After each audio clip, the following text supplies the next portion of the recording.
Hey, everybody. Happy Friday. How are you doing? My name is Chris Gore from Film Threat. We have an amazing watch party for you tonight. I'm going to introduce the filmmakers behind Don't Be Nice, and we're going to have a good time. So do like I'm doing. Get yourself a nice cocktail or drink. Cozy up. It's the Film Threat watch party.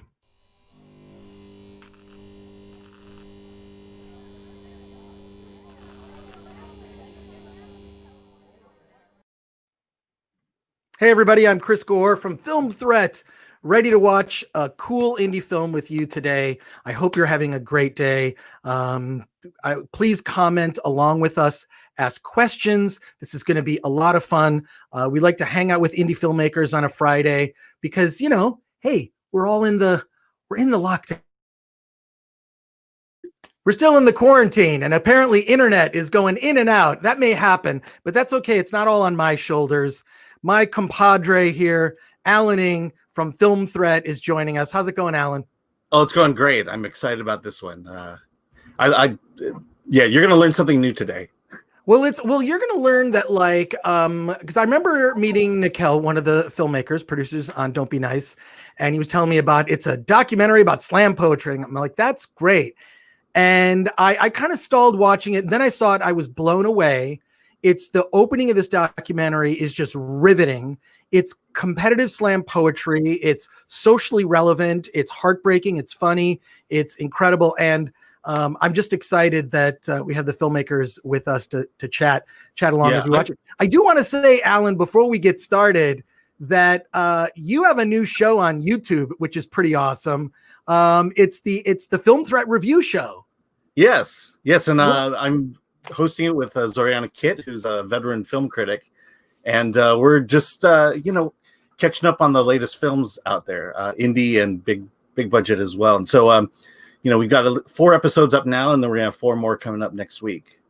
Well, I saw your review of The Rental, which is really cool. You and Zoriana talking about it. That was a lot of fun.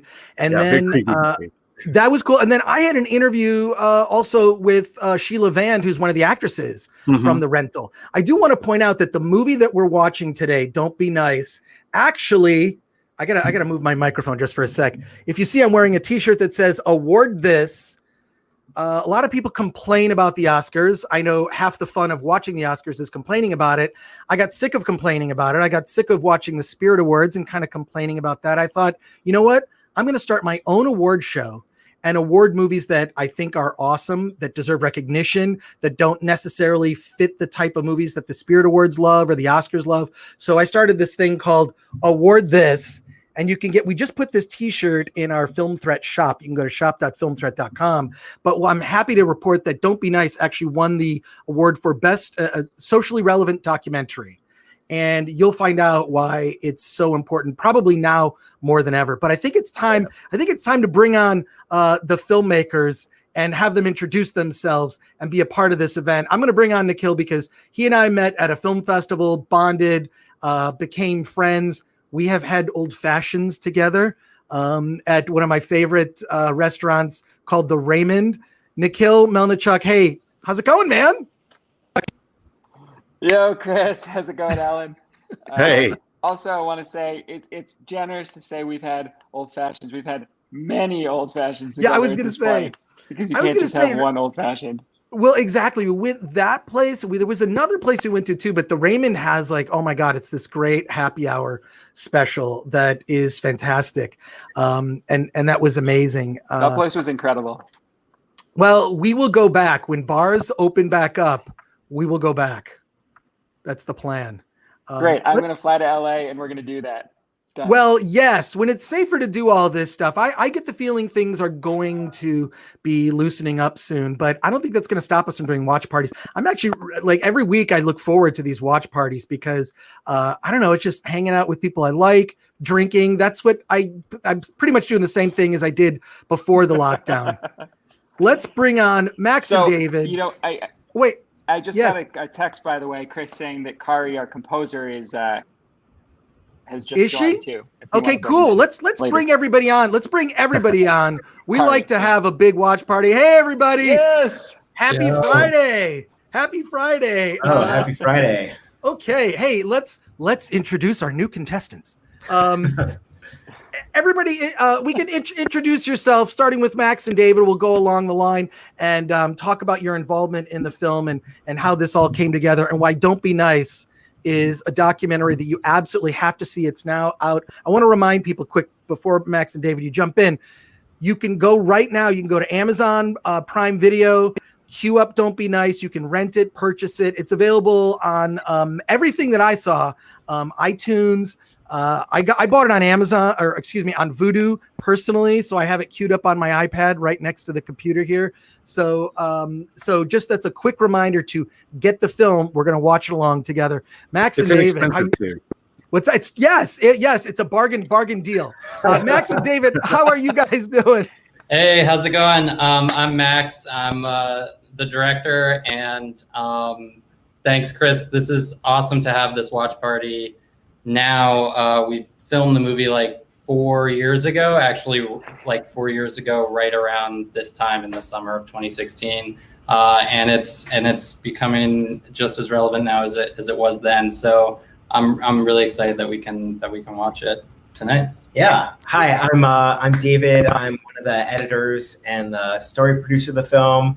And I walked over to Max's apartment because he's across the park from me, and I'm really happy to be revisiting the film and seeing like all the familiar faces in our boxes, which is, I guess, the way we see people now. But it's really awesome to be here, and thank you so much for having the movie on your program. Well, thank you for making the film. I mean, it's I unfortunately I never got to see it with a live audience, but I can imagine it's a crowd pleaser. Khari Mateen, did I pronounce that correctly, Khari? Hey, that's it. How's it going? How's it going, man? Great. Thank you so much for joining us. Tell us about your involvement. You did the score, which is fantastic. Thank you. I really appreciate it. Yeah, it was great. I love working with these guys. They're all pros, and I love it. And I love making great music and working with great people. That's the whole thing. That's the whole point. So I love it. Well, I can't wait to hear about all the stories behind the making of the film. It's I can't imagine like the energy, especially the beginning, the ending. There's just like so many amazing parts of this film. I just can't imagine what it's like to see it in a theater with an audience, which I know we're going to get back to theaters right. this fall. Melina, how are you? Hi, I'm Melina Brown, and I'm an executive producer on this film. And hey! I run Radio Drama Network. Radio Drama Network is a foundation that supports the spoken word. That's my bird, Pierre. That's amazing.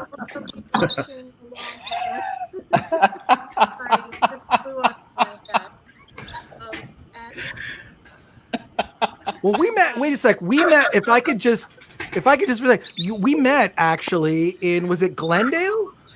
We had drinks in Glendale. That's right. Yes. Okay, I did. Now I'm putting two and two together. It's been a long Friday. It's been a long week, everybody. So my apologies. But thank you. Yeah, your organization. What's the website people can go to get more information? RadioDramaNetwork.org. RadioDramaNetwork.org.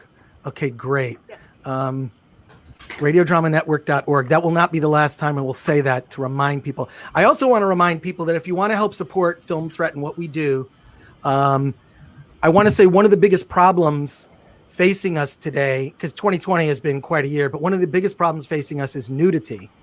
And one of the things that I know that will cure nudity on contact is a Film Threat t-shirt. I'm wearing one now that says award this. And our Film Threat t-shirts, they will cure nudity on contact. Chris, are we going to do a stripped version of the... Thankfully, no. We are not going to do that. Can we make this into a drinking game somehow? I'm way ahead of you. I'm sticking with hard seltzer. Yeah. Everybody else can get your drinks. Get your drinks to join. But yeah, no, we launched a Film Threat shop, and I actually think that technically I created the Film Threat shop just to have t-shirts that I wanted to buy. So I hope you like the t-shirts in our shop. It helps support what we do. So go and check that out.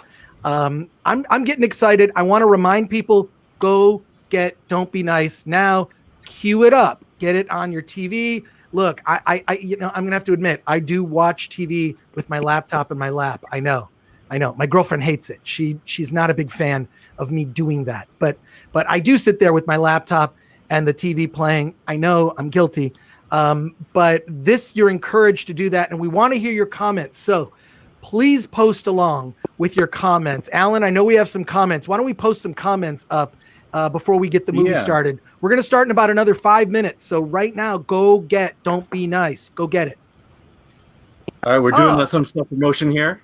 Nice. All right, Chuck, thank you. I do appreciate it. Was a great magazine. Yes, they're what's so funny, I don't even own all the issues of Film Threat magazine. I don't own them. I gotta, what can I say? I'm missing some issues. But if you do have a comment or a question, whether you're watching this on YouTube or Facebook Live or Periscope or Twitch, post your comment. We'll put up the best ones. We'll read them. And that was a good comment. Alan, I see like 13 comments up there. I know. I'm trying to read them real fast. Yeah, Rhonda's here. Rhonda Vigent. Wow. Say hi to Phil. Say hi to Phil. You have some. Oh, wow. If you do, Rhonda, message me on Facebook. I am missing some issues of my own magazine. It's embarrassing. Absolutely embarrassing. That's awesome. What else? Let's get some questions about. Hey, everyone. Hey, Ty. Hey, Ty. Let's see. Someone who's seen it, Nicholas. Oh. Yes, it is an amazing documentary. It's an amazing documentary. What's so funny is that I remember when I saw it, I had to tell you, Alan, I said, look, dude, you gotta see this movie. You gotta check out this film. I'm blown. And it was one of those things where it's just like I watched it and it's just like I had to watch it again because it's just like has such an energy. Yeah, I remember it's about slam poetry, and I'm like, well, okay. I trust you. That was my feeling when I was asked to work on the film. It's like, oh, really, slam poetry? But I think the artists at Bowery and the artistry there, and Lauren and John as coaches, it's about more than poetry, but it also sort of made me rethink my stance on slam poetry a bit. So hopefully you turn to too many people, but I'm definitely sympathetic to that point of view. Yeah, I've always said that if you're going to learn something new, watch the best of it first, and then you'll enjoy it a lot more when you see varying degrees of quality over your life. And one thing we hear, because we were all over the world with this film for a while on the film festival circuit, and that not just poets, but any artist really. Across disciplines can relate to, I think, what the struggles of the characters and really what the movie is thinking about, which is like, what does art do for us in hard times? And so, I think it's very much in the world of slam poetry, but I think, anyone who's struggled to put something on paper or make a film or really anything will relate to the characters in the film and the process. Nicholas has another comment. Would you like to respond? I think this is a good question for the filmmakers. A good comment about the timeliness of the film. Yeah, definitely. I mean, it's as people will see when they watch it, a lot of the themes and the subject matter that's being discussed in the poems, but that's also going on in the world in 2016 is exactly what's going on right now, and I think that's why it's really awesome to see the movie now. And in some ways, like when I've seen the movie recently, it actually resonates more because you carry with you a memory, or you carry with you in your mind as you're watching it that this is all 4 years ago. And yet a lot of the scenes that you see really do feel like they could be happening right now. And so in that way, I'm pleased that someone's commented that, because I think it's true and it keeps it relevant. And Theo Dumont, who's a friend of Film Threads, he's a friend of everyone in indie film. Theo. Hey Theo, I hope you comment along with us as you're watching. We appreciate it. But Theo is awesome. I have seen him speak French. It blew my mind. I just, and I forget to ask Theo about that. Like, dude, you know French like fluently. This is crazy. So we have to have a conversation, Theo, about that. I was just super impressed. But here's another great comment right here from Mikey Oboza, who just he just nails it. A true without apology documentary. Thank you. What a great comment. We're gonna start the movie any minute now. Don't Be Nice. Yeah, So yeah, exactly. Yeah, well, Yes. True. Thank you, Mikey. Is everybody have their drinks? Any sort of last minute bathroom trips for anyone? I'm well supplied, but I'll probably be making some bathroom trips here and there. Okay, so now is the time. Everybody, go out, pick up this movie. We're about to watch it. What I'm glad about is that the video is archived. So if people stumble upon this video later, you could be watching it. We're watching it now in real time, but you're certainly, there's nothing stopping you from renting the film and then using this as sort of your a free DVD commentary, so to speak. So is everybody going to get the movie queued up in whatever? Yeah, platform? because it's impossible to organize a DVD commentary, Chris. Yeah, well, that's true. The commentary track when we made the DVD of the film. I couldn't get these guys to get together, and you managed to get everyone together. We're here. All it took was the end of the world, What's going on? Nikhil. We just had to wait for the global Crisis. pandemic. And Text me back. Well, hey, I have the movie queued up on my iPad. Hey, Theo, love you too, man. And here we go. Congrats, Nikhil and the team. That's awesome. That's awesome. And Thank Melissa you, Jackson also has a comment. Congratulations, team. That's great. thanks, So, Melissa. and I noticed when I saw the film, I have it queued up here, and I see 1091. They have put out some amazing stuff lately. Just as like I keep up with all the indie film studios that put stuff out, and 1091 is one of the ones. They have really incredible taste. Along with Gravitas and some other companies whose releases that I pay attention to.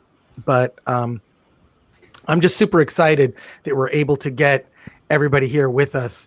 It looks like Melina's joining us. Is there another stream for Melina's joining us on a different computer? There it is. That's great. Yeah. Hey, Jonas. Hey, Jonas. How's it going, man? Jonas Barbosa. How are you doing, man? Well, okay. So does everybody have it? Everyone, right? Filmmakers, everybody, Alan, all good? Okay. Alan, why don't you give us the countdown to press play? Okay. 3, 2, 1, play. Cool. All right. Oh, and we should turn it down so it's not super loud, impacting on our conversation.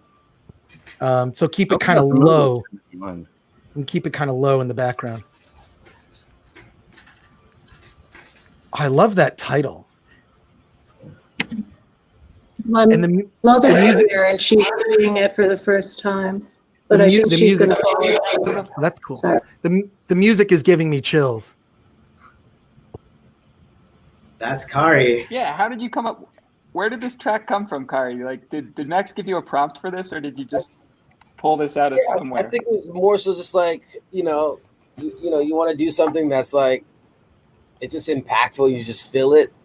And for me, I was just like, all right, this is the beginning. Let's go. Like, let's make it happen, I also loved it because it always reminded me of a orchestra almost tuning up a little bit before it gets into this swell. And with the gate opening, it just felt like the start of a theater. I like that. And I think one thing that's really cool about our process that might be unusual for a lot of other films is that Khari was composing throughout the time that we were editing the film. So when we were starting our first rough cuts and really trying to figure out what the film was, we had original music from Khari that was sort of inspiring us and keeping us in a vibe and in a mood.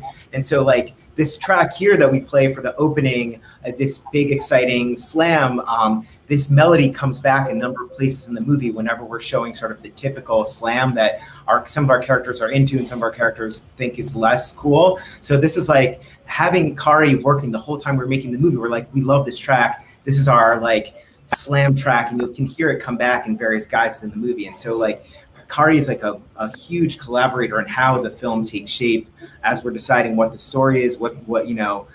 So I just want to give a shout out that I've worked on a lot of films where you make the movie and it's all done, and then you send it to a composer and they add what they add. But it's so rich to like work, to be passing stuff back and forth, and be actively collaborating with a musician of this caliber. So shout out. I love that process too. So like, it's just like, yeah, I think it makes something special. Different note, guys, can we just note that two people are having their own conversation in our watch party chat?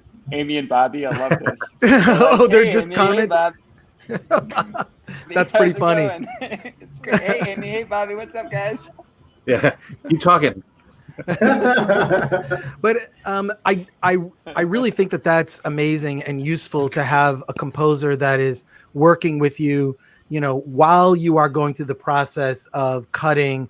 That's got to be really helpful to have that kind of. I mean, normally it's like the movie's done and now you can make the music. Yeah. But to be able to have that collaboration while it's happening, it's so powerful too. Especially this is, you know, I've actually referred to other friends of mine who are documentary filmmakers. I said, just watch the first 5 minutes of this movie. Just watch the first 5 minutes of this movie, Don't Be Nice, because it's so incredible. I just think that's so important for a doc, especially one with a subject matter that some might consider to be a hard sell, right? Nikhil, you wanna share? Nikhil's baby, the opening. I want to say it. Say it. Any given Sunday. So I had this brainwave. I watched Amy. No, Amy, don't apologize. I love it. I love it, Amy. Any given Sunday, I watched it and I realized I'm not a particular football fan, but I watched the beginning of that movie and it totally sold me on football because I got what it felt like to love football, which is what I think he did, what Oliver Stone did with the beginning. He put you in the mindset with the visual imagery, the lions and tigers and all the kind of non-diegetic elements that came in and gripped you. And I pitched it to Max and David and Nathan, our other editor, who just had a baby, otherwise he'd be here. Yay. And congrats, Nathan. Congrats, and they tried that beginning. So it was a concept that they executed brilliantly. So that was the Any Given Sunday slam opening. I have to say, I love the titles in your movie. Oh God, yeah. No, that the way that the titles are right at the beginning, it's like in your face. Like it reminds me of, we were just talking about that because there's a retrospective screening of Do the Right Thing that's coming to the drive-in in August, which I plan to go to. That is one of the best title sequences for a film ever that holds up to today. And it's also like, it looks like that's another film where it's just like, oh, that could have been made now. I mean, Do the Right Thing was such it's as powerful today as it was when it first came out. But that opening title sequence is just so incredible. It's like an anthem. It's like, get ready for a fight. So, and this has that kind of energy. I do have a question. How did you cast this group? How did you find this group? And then who did you choose? You know, when you were following, you have to follow certain people. What went into those choices and that thinking and kind of the casting process? Nikhil, you want to talk and I could pick it up maybe after? Yeah, so there was a weekly slam Monday nights at the Bowery Poetry Club in Manhattan called Bowery Slam. Ashley August was hosting it. And every week poets would come through and they would compete to be on the team. And we decided pretty early on that we were going to follow and start filming this process as they were starting to compete to be on the team. Maybe Max, you can pick it up from there. Yeah. So basically there was this weekly slam and we were thinking, Nikhil kind of called me in. We've been friends forever and filmmakers together. We've made some shorts. And so he brought me in and was thinking about this documentary project. And this slam is every week, new poets. The first scene is really we condensed basically months of these competitions into kind of one epic first scene where the team is chosen. But unlike most documentaries where you get to really sort of cast your subjects, this was a real competition that took place over a couple months to pick the team. And we didn't know who was going to be on the team because the judges are from the audience and you don't know who's going to be picked. So it was actually kind of crazy because in the semifinals and the finals, I was running around trying to interview everyone, thinking about like, okay, let me start interviewing this person. They seem pretty good, but then they would get kicked out. And so you were really not knowing who was going to be on the team until the night that it was chosen. So in terms of documentary filmmaking, it's really like, it doesn't get any more kind of real than that because we didn't know who our main subjects were going to be till that night, and we just watched them get picked. I'm just struck by looking at the images that are on the screen now, how beautiful this film is. It really looks stunning. So I see some big grins. Yeah, we love Peter, the DP is like a really close friend of ours, and Khari, Max, and myself have worked on several films with Peter. He just moved out to LA, otherwise he'd be on this. But yeah, he's like a good friend, and I agree. I think he's incredibly skilled, and I think the movie really looks beautiful. And I always say that he's like another character in the movie. Like the camera feels like a character, like when it's drawn into poetry, when it's retreating. And so I think, and a lot of the movies about like being present, being present in difficult conversations and being present to a work of art. So I think you sort of watch it happening with Peter's camera. Yeah, it's a lot of close-ups, but I think the cast is so incredibly, like their faces are like so cinematic. It's like, I think it's wonderful. I agree. He's really skilled. And so hopefully when he watches this on YouTube, you can hear us saying nice things about it. No, it's like that, like the soft focus background and there's sort of tight, like crisp focus on the faces is just, it's amazing. So and one other shout out is that unlike he shot, I would say 90% of this, except for the competitions, he shot them on fixed lenses. He wasn't using zoom. So wow. What was crazy about that is that's why we really get a consistency of look, because you're not switching from a 35 to a 50. He would really put on, like a 50 millimeter and really stay on that. And if you have to get close, you actually have to get close. You can't just kind of sit back and pop around the whole room. So that really also gave it an intimacy and is a hell of a lot of work to not just have the zoom available to you. So that was just incredible. I really just love the, introduction to all these people. You get you get really a taste of like who they are and how their stories play out, and a lot of where there's a lot of pain being expressed in the poetry. I mean, it's just so incredible to see how that's developed. So I'd like to definitely revisit that, but I'm happy to say that Bobby and Amy have now gotten a room, and I think they're having a private conversation. Nice. But Bobby has a very good question here. Like, since the pandemic, what's the hardest challenge in terms of getting the movie out? I mean, if I get a quick comment on that, I think it's a golden age for indie film. I think there's so many great indie movies being released now. There's so many different ways to see them, whether it's streaming services, whether it's like, new on VOD. I really believe that this is such a great time to go, you know what? I love my summer blockbusters and I love my mainstream Hollywood. Thank you, Amy. You heard that comment. But I believe that right now is an opportunity for us to broaden our horizons, to focus maybe on the things that matter. I've had so many great conversations with people over Zoom and friends that maybe I haven't talked to in years. But what have been the challenges with releasing this film during a pandemic? And hey, Heidi, I see you there, Heidi Van Leer. I'll talk to you in a sec. What are the challenges? I mean, like, it's just, the thing is this, I feel like we have a captive audience now, and I live in proximity to 3 local drive-ins that I have been to, and I've been going to the drive-in every week because I'm just addicted to movies. That's my thing. Hard seltzer and movies is my thing now.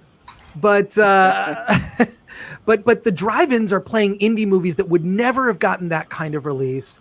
People are paying more attention to what's coming to VOD. And I don't know what the numbers are. I really wish, you know how we gotten so used to the box office being reported every week, like the box office, what's number one at the box office? Well, we should see there's got to be a way to find out what's trending on streaming. So, Yeah. but tell me, what are some of the challenges? Thing though, Chris, like you'd think everybody's at home streaming, but our DVD sold out at Amazon on the day it was released. Okay, Turns so out now you got to do people buy reorders. DVDs. Yeah, people buy DVDs. It's like apparently that's something that's a surprise from the pandemic, or just a surprise from the world in general. Maybe people want the physical thing because everything's virtual. Maybe people want that box in their hand to remind them that there is still life outside of the screen. They're in it for the deleted scenes, Nikhil. It's all about the deleted scenes. Right. Oh yeah, if you get the DVD, 20 minutes of deleted scenes. See, even better. Even People better. need more poems. And I got to give a shout out to Heidi Van Leer, who's a filmmaker herself, who's appeared in my film festival book, and who's just a friend going back. Oh my God, I don't want to say how long, Heidi, but it might be 2 decades at least. So Heidi Van Leer, thank you for joining the live stream here. We've got to get you on this at some point. And Amy Schultz also says, love the drive-ins, bring back drive-ins, bring them back. They're here. Here's the thing: at their height, drive-ins, there were 6,000 drive-in movie theater screens in the 60s. I mainly think because teenagers needed a place to make out. But there are about 300 or 400 drive-in movie theater screens currently in the US, and they are booked, and there's new stuff coming. I don't know. I'm sold. It's like, I try to tell friends, it's like tailgating with movies. So I love it.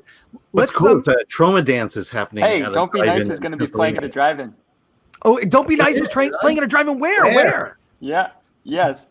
It is playing on Friday, August 21st, 7 p.m. in Great Barrington, Massachusetts, as part of the Berkshire International Film Festival. Oh, they had to cancel this year's festival because of COVID, so instead they are setting up a whole drive-in every weekend for the next few months. They're playing films, and they chose to play our film again. So the 21st, if you're in Western Massachusetts, go to the drive-in. Drive-in. You will be That's there. awesome. Let's get back to the film and yeah, because the Mega's hat here is not in the interview, but in the scene, like right here. This man showed up for this shoot in the record shop with this awesome hat, and like for a minute we were like, yeah, like this is just too cool. It's too distracting. Like we just wanted some B-roll. We weren't really sure what it was for, and then he showed up in his hat, and like we thought like, all right, well maybe it's like a sort of we're getting into his beatnik jazz poetry world. Maybe it's like some sort of fantasy sequence. But had he not shown up in this amazing topper, we would not have had this wonderful sequence. This wonderful sequence that we just kind of like made up on the spot. We were like, Peter, let's do some slow motion and like make this magical moment on the subway. What was the planning like for these like poetry videos that you do? That was so the film was shot in the summer of 2016, and what was shot was like around 200 hours of them writing poems and performing in slams. And then when we were starting to edit it, like basically the following summer, we had watched all the footage and started to think about what's the story, how we're going to make the story, and it became clear that like there was a ton of great poems that we wanted to get into the movie, but that we couldn't just have them saying poems for 90 minutes because just like it would lose the appeal of the live performance. We wanted to save those as highlights of the film. So it was about other ways to get the poems in. And I'd worked with Max and Khari and Peter on a bunch of sports movies. And that was kind of, I think, why Nikhil brought me in, because like slam's a sport, but I always wanted to do a musical. So I came in one day and I pitched like, can we make it a musical and have like some of the poems be like little musical numbers? And that was just, so I was like, it's a backstage musical. They're like putting on a show. And so that was sort of where we started from. And I think I felt the urge. I felt like the movie sort of needed them, and then we would figure out how they worked later. And and so that's a lot of, I mean, that's what documentary is anyway. You have a certain set of materials, and you're like, well, they're going to work as a movie somehow, and you just go on faith. So that was how we sort of shot those the following summer after and we collaborated with poets, and that was how we made. That was the impetus for those. Yeah. Just a sec. I want to say, Nikhil, I didn't realize you had a modeling career with that glamour shot. Oh, look at this. Whoa! Did you swing your hair back or something? I'm sorry, I interrupted. No, it's natural, Chris. It's natural. He travels with a little portable fan. It looks like a wig, actually. Oh God.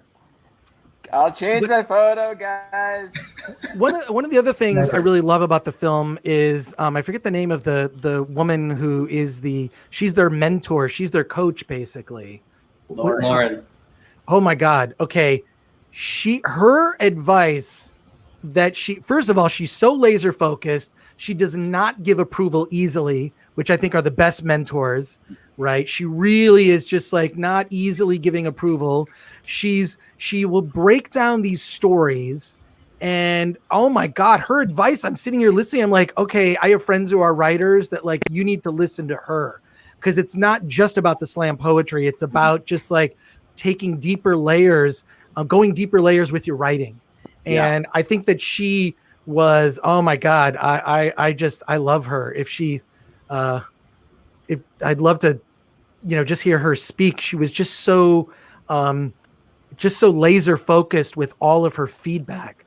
Yeah. I do think that as artists, you need feedback like air, right? You need it to survive and to get better at what you do. And her feedback is amazing. For sure. And I think that it really guided us when we were making the movie too. Like her insistence on like telling the difficult stories and like being vulnerable and being real. And I think like, because we were making a movie about a writing workshop, we had a lot of advice about how to communicate effectively and like how to tell good stories. We were taking that in as along with the subjects of the film. And I think that's very much like her ideals about what art can do are very much the guiding principles, like when we were making the movie in the edit room. I think also too, I just want to say, when she was speaking and when I'm like creating music for some of the scenes, I was like, wow, it inspired me to like, be better. Like, oh yeah, you gotta do that again, or make that better, or keep pushing and make it dope. You know what I'm saying? Like that's what I felt, from watching her mostly. I was like, wow, let me just keep pushing. I felt the same way. I just everything. It was, I want her there nagging me all the time with everything I'm doing, because she was just like, it was just also very inspirational, the way that she gave the, be careful what you wish for, Chris. Oh really? Okay, good. I bet you, I mean, no, oh God, no, I love her. She's so awesome. She's so awesome. But okay, and now we're getting, this is where the movie really takes a turn. This is where I think someone earlier made a comment that this could have been made now, right? I mean, is this 2016 or? Yeah. So this was the summer right before the presidential election, and which was interesting because we filmed it right before the presidential election, then we edited it right after the presidential election, which was an interesting experience. And so it really, I know for both of us, and especially for David, we were definitely thinking about like, what can art do in times of, for us was some distress. And so we were really using that as kind of a guiding principle when we were making decisions about the movie, that question. But yeah, I mean, it is kind of eerie to see the images of the protests and stuff now, because it's exactly the same imagery that you're seeing now. And yeah, I don't know. It's just, it means something really powerful that is still, that it's so similar. And I think that in one way it's sort of hard because you can quickly go to a place of thinking that like there hasn't been much change, but then I think it's also really a call to action and showing that this movement hasn't given up and that we're still fighting. So I think that that's what's really interesting watching it 4 years later, and it gives you a very mixed feeling, at least when I watch it. Well, I think if there is, I'm just a very optimistic person, maybe a little too optimistic at times.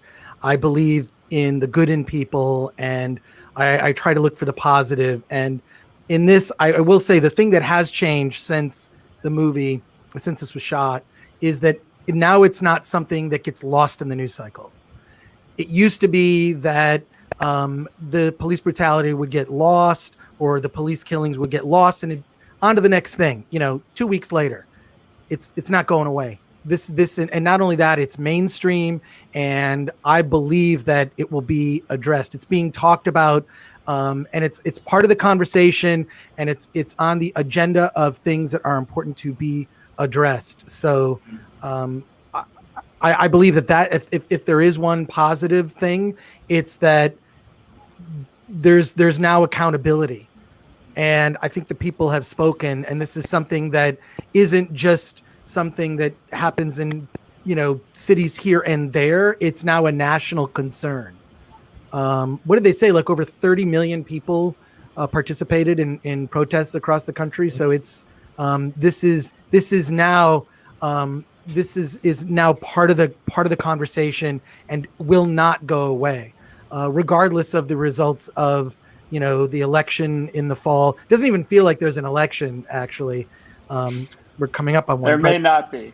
Yeah, exactly. There might not be. I don't know. Don't say that. I gotta check Twitter. Check Twitter and see if there's going to be an election or not. We'll see.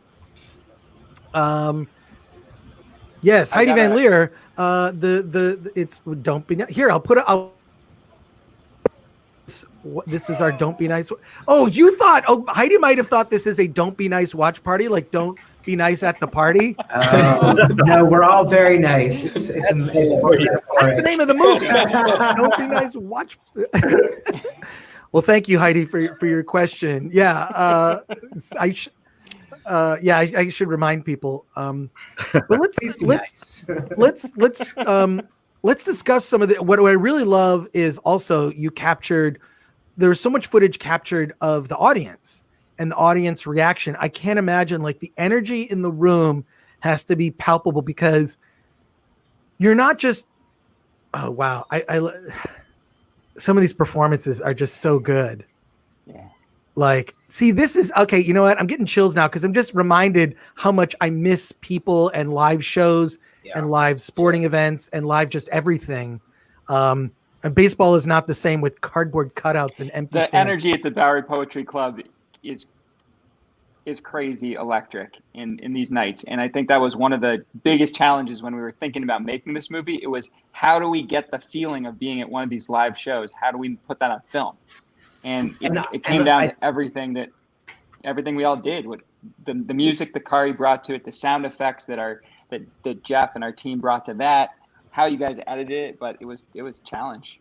Yeah, like in terms of, so when you're at a slam, people are shouting things out all the time. There's a tremendous energy in the room, but we were mainly single camera shoots, and it's sort of hard, like one boom mic and a couple laughs. It's sort of really hard to capture that, so one of the things that we did to make these performances come alive is that we went through, mainly Max actually went through many hours, hundreds of hours of actual slams, and pulled out like really good claps and cheers and like comments when people are like preach or like word or like anything the audience is saying that's clean and good from all kinds of slams. He pulled together, and we had like a big sort of a sound library of that we were able to like layer to really recreate in a filmic way what it's like to be there live. And Jeff, who did the sound re-recording mixing, is like also worked with a bunch of our films and really had a lot of fun building out the soundscapes, not only with like cool rumbles and effects that make you feel excited, but with like, the actual folks from the Bowery Poetry Slam really feeling various poems. So it's a really painstaking process that is somewhat invisible, but really adds to your feeling. And I know that when we screen this at film festivals and in theaters, like, you know, if we had a big enough audience in the room, like the calling out on screen was infectious, and you would hear it. People in the room would start, especially towards the end of the movie, once they're really comfortable in this slam world, people in the movie theater would clap and shout and like participate in the way that the audiences of the slams would. So that was like that was an incredible thing to see happen. But it took a lot of work and meticulous, detailed, oriented planning. Yeah. And the other thing that that you really captured well is the just the tension of the. I mean, this is a competition, and people vote, and you can, you know, you can feel that energy, and there are stakes. You know, the judges holding up the numbered cards, like, all right, so it's more than just the performance in the crowd. It's that they're, there's stakes involved. And I just thought that was just so well captured. And that's where scary thing is. The other scary thing is, what if they didn't make it past this round? Right. Yes. Well, the slam is actually like the most complicated sport I've ever encountered. And so there was a real, like, in every sports movie, you want to like show the score and like have the audience understand what's going on. And we actually had lots of cuts and like trials of trying to like have the scoring make total sense, but it's incredibly complicated. And I remember just like editing over and over again these like really complicated scoring scenes. And then we kind of, at the end of the day, realized that like, you just got to throw a number up there and one number kind of says it all. And it's like, if it's a 10 poem, it's a 10 poem, it's a 7 poem. And that if you're in the emotion of it and you're like really running with the poem, then you don't care as much about the technicality of how everything works. But if you want to actually go look up how slam works, it is incredibly complicated how you tally up the scores and then it tells you what round you're in and everything like that. And then also, yes, it was like totally heart attack inducing at every one of these competitions because you're just watching and you're like, if we lose, we're out. And that was definitely. If we lose, we have a terrible movie. If we don't at least get like one round through the competition, it's not a sports movie anymore. Yeah. I mean, if the team gets knocked out right away, it would have had to be a completely different movie. Yeah, I don't know what we would have done. I didn't really think about that. It really is, at least partially, a sports film. So, because of the competition. Amy Schultz asked, "What did you guys shoot on?" So we shot on the Sony F3, which is the one before the Sony FS7, which even when we shot was still like pretty old camera. But it just looks like the look of that camera is just so great. And I mean, like at that time, you could probably pick up that camera for about $3,000 or $4,000, and it just petered. Now you tell me we could have bought one. We didn't have to rent it. Sorry. Peter had a lot of tricks up his sleeve to really like get the most out of that camera possible, and he really like showed that like it's really in the skill of the cinematographer to get what you can out of the camera. And you can buy a $30,000 camera, and if you don't really have the love and the skill, like it's just going to look like kind of bubble gum or whatever. And he really pushed the camera to its limit, so that was awesome, and also saved a bunch of money.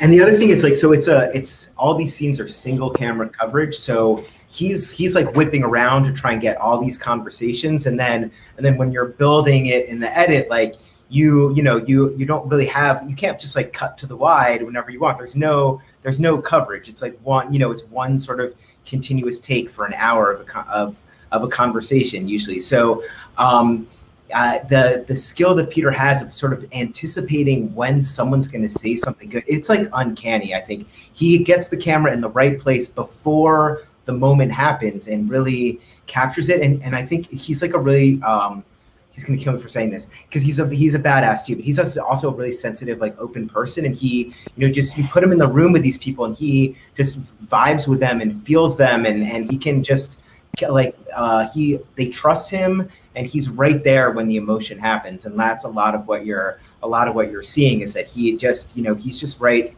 turning at the right time to capture these moments. Yeah.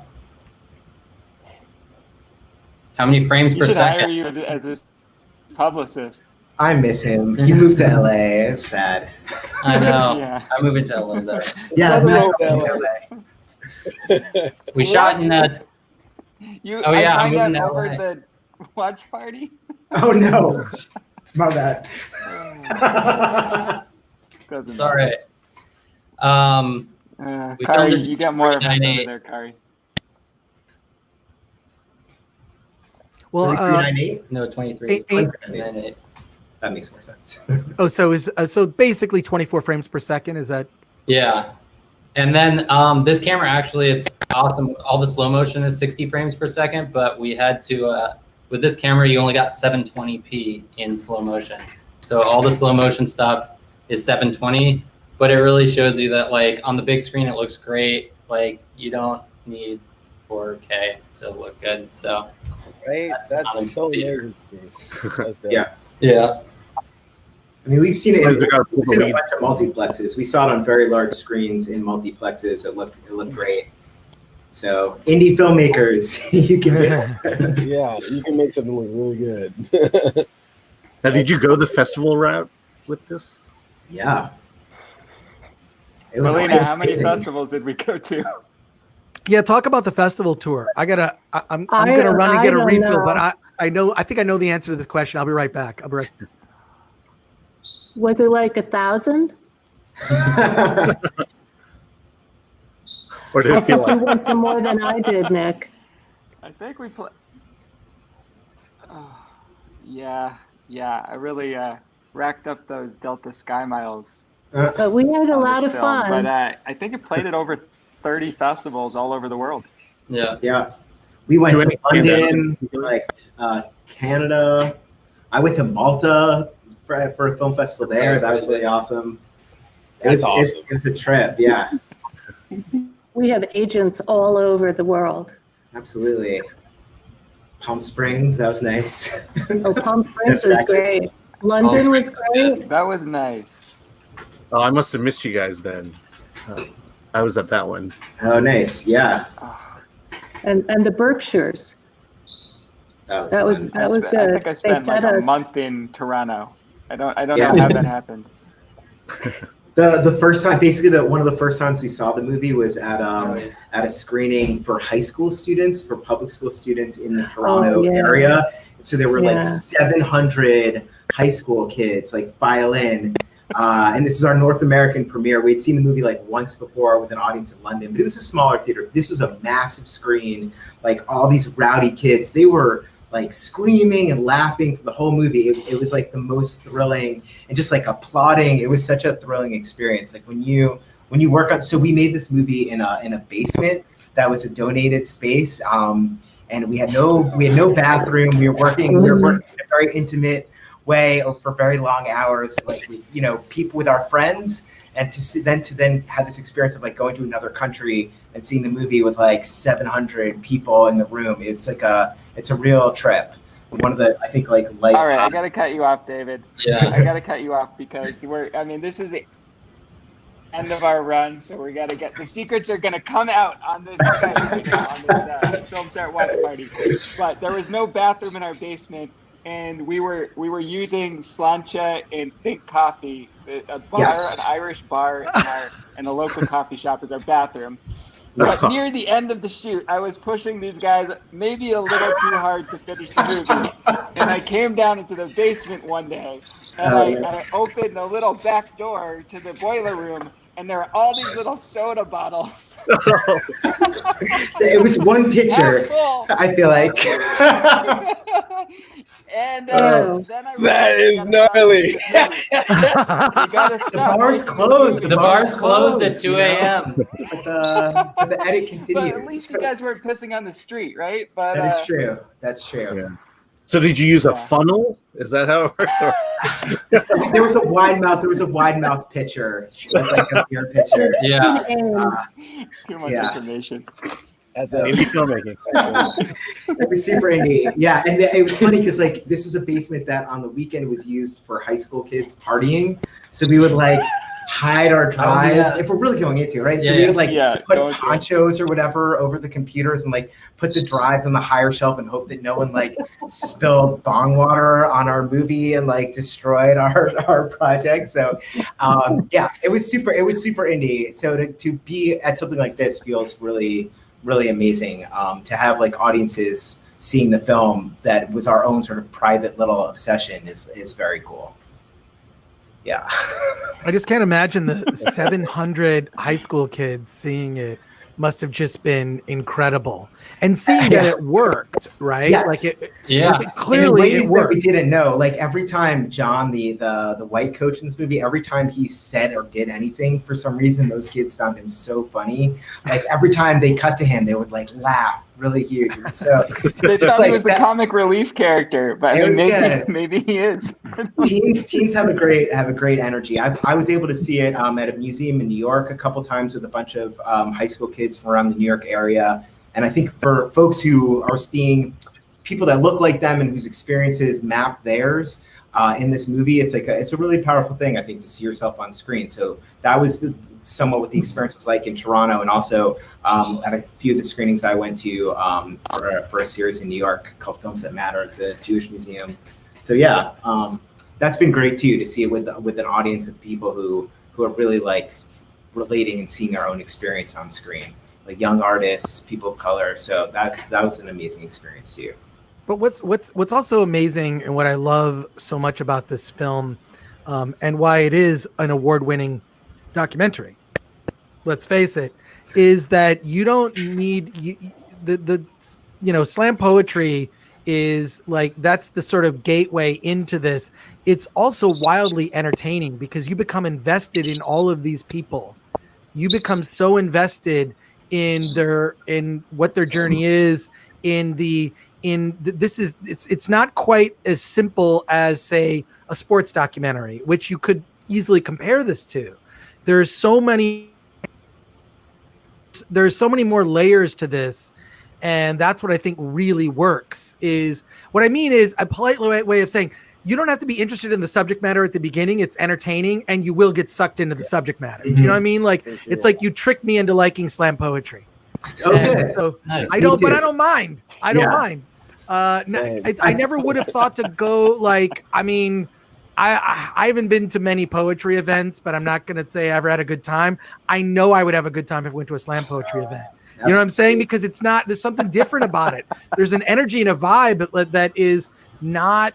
that's not, someone talking about their cat. Not that you could not write a slam poem about a cat. Oh, there are plenty of slam poems about cats. Okay, good. On the cutting room floor. Yeah. I think one of the things what you're pinpointing is, I think for documentary filmmakers, a really essential question, which is like your project, why is it a movie? And that's always when I come into a project, that's always a question I ask. Like, can it be a magazine article with pictures? Like, why is it a movie? And so right. I think one of the things that I'm really proud of in the projects that I've worked on and that I've worked on with Max, and that this film too, is that it tells when you sit down and watch this movie, you're gonna see people grow and change in front of your eyes, and they're gonna have an experience that you're gonna watch, and you're gonna feel their lives change, and you're gonna be moved along with them. And it's not gonna be people sitting in chairs talking about something that happened before that you don't really have access to. Like, we're in the room with them. The movie is going to tell you a story or several stories that's going to have a beginning, middle, and end, and something will be different by the time it's over. And that's what movies do in a way that a magazine article can't do as well, like throw you in the middle of a slam. So we wanted to make sure that we were doing something that really felt cinematic and use the medium in an exciting way, which I think a lot David, of the irony of this is you're saying this while we're showing the part of the movie where we're literally watching a movie trailer. We are watching each other. Yes. Well, it's very cinematic. It's very that was always. We let that scene go on maybe a little too long because before we mixed the movie and color corrected it, it was like the most exciting and the best part of the movie was like this trailer. So it felt really good. We're like, oh, we could watch this forever. This isn't too long. Like, but it was only because it was like a mixed and color corrected piece of media. Yeah. That was actually, I think that was your call. Like, so we have this poem that they're about to perform a draft of for the first time, which is called, can I say it? Fuckboy. It's called Fuckboy Purge. I don't know. Are we rated PG or no? Right. You can say Fuckboy Purge. Fuckboy Purge. So they you can say Fuckboy Purge. Beautiful. Based on the Purge movie franchise called Fuckboy Purge, and we knew that it's a poem that goes through quite an emotional transition and is really meaningful. It ends up being very meaningful for the characters, but it's also on some level it's a little silly, and you have to understand the pop culture reference. Several pop culture references. You have to know what a fuckboy is, and you have to know the Purge movies. There's a lot of exposition in order to get to a place where in this first scene, she's like, this is not even a good poem. So I think it was Max's call, like to have them, to use the trailer. And we actually cobbled together trailers because the trailer for the movie that came out that summer, which is like the third one in the series or something, the prequel, didn't really have the premise in it. So we stole a little bit from the first trailer, so that you could get the premise. And so it was really can we have them can we have them set up this movie by having them set up this poem? Yeah, by watching a trailer. So it was we had a lot invested in the Fuckboy Purge, but we also really had to sell it to an audience in order to get people where we wanted to go with this, because it's really one of the climaxes of the movie is when they figure this poem out. But it's a bit of a tough sell. It was when you're talking about feedback being important to an artist, and one of the things Nikhil did really early on was he made us show really sloppy, half-finished early rough cuts to people. Have you forgiven me yet, David? Yeah, sort of. It's it was a real question of are people going to sit in a room and watch a movie about people making a poem about the Purge movies? You know what I mean? It was it's kind of wacky. I wasn't sure. I wasn't sold. I didn't think anyone else would find it interesting and exciting. So very early on, we had a version of a movie that really rested on the arc of this Purge poem. And people were into it, and they're like, yeah, we could watch them write poems. And so that was a big boost for us to know that other people found this fascinating and meaningful too. Well, just for the members, people watching this that don't know what a fuckboy is, Alan, can you tell people what a fuckboy is? Yeah. I have my daughter next to me, so she'll want to know too. Oh, no, you're kidding me. Your daughter is not there. She is kind of. Oh no! Oh my God! What? I'm so embarrassed. This is good television. It's not like she hasn't heard that. Oh She's no! 25, right? Oh, I don't even want to tell you how old she is. Okay. Oh no! Oh my God! No, you got to Google it. Yes. Yeah. Yeah. It'll be in your Google. It'll be in your Google search history, though. Should I be on the images tab, or should I be? Oh my God. But the thing is documentaries are so much work. It's I always joke that documentary filmmakers, you're successful in documentary film. It's not as if you're going to have a butler, No. or make a lot of money. It really is about the passion for the subject, which is why I really just the people that you follow in this film are so passionate, especially Lauren, the teacher, the mentor, the coach. Is her official title coach? Mentor? Oh, no. Thanks, Melina. Oh, that's great. Oh, nice. That's so great. Oh, wow. Urban Dictionary is made for terms like to the rescue. But Lauren, the coach, I just come back to her because I think that she's like the spine of the film. She's like the tough, she is the Obi-Wan Kenobi, the mentor, the teacher, She's like the villain too. She like crushes dreams right, and also builds you up. She's both things. That's what I love. I love that she's like two extremes. You know what I'm saying? You need that. Right. Yeah. No, she comes in to coach the slam team, and she says, "I don't really like slam, and I think all these poems sound the same, and I like slam has outlived its usefulness." So, you know, that we knew that we had a really cool protagonist for a slam poetry movie who's going to come in, like she's our lodestar, and she's our guiding, she's our guide in this process. She's telling us, you know what, slam is lame, and I think that tension is like a big part of how the movie works. Is Lauren wants something else from them, and then awesome. So I think that she is really an incredible human in real life, and in the film she's an incredible character. So I'm glad that we were able to introduce her to the world in this way. Yeah, no, she's it's real. What's really amazing is I feel like there's so many great people that we follow in this, and we become so invested. You could almost make a full documentary on any one of these people, right?